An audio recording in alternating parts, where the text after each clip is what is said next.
So I want to talk today about generalized balance training. And I like to talk about this because it's important to distinguish between the two, between very specific individualized training that's geared towards the individual person, finding the root cause of the balance or dizziness or vertigo problem, versus generalized balance training. Just basically, this is kind of the one size fits all basic group of things that we tend to just kind of give everybody, and this is kind of balance treatment. And you might have experienced this if you're an older person or if you take care of an older person and you've gone to physical therapy before for these sorts of problems, either because of a fall or a concern about someone's balance or a decline with an older person. If you are that person or if you're taking care of that person, you go to physical therapy and you get kind of this run-of-the-mill, just kind of generalized balance training, and you get somewhat better, and the person gets somewhat better, they get stronger, but there's not a full resolution to the problem.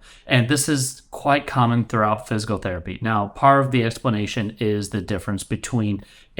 someone who is very specialized in balance and falls and vestibular disorders, basically dizziness and vertigo disorders,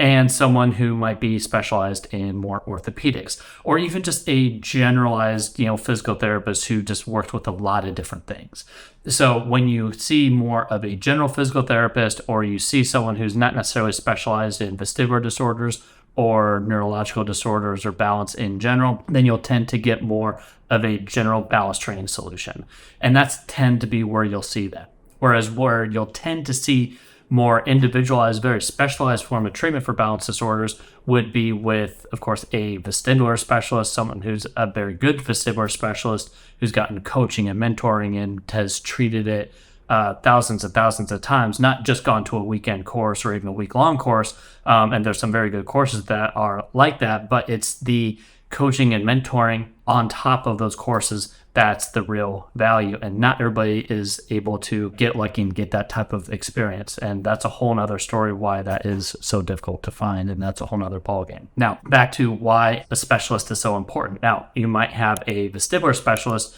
who you can go to, but there's also, neurological specialists,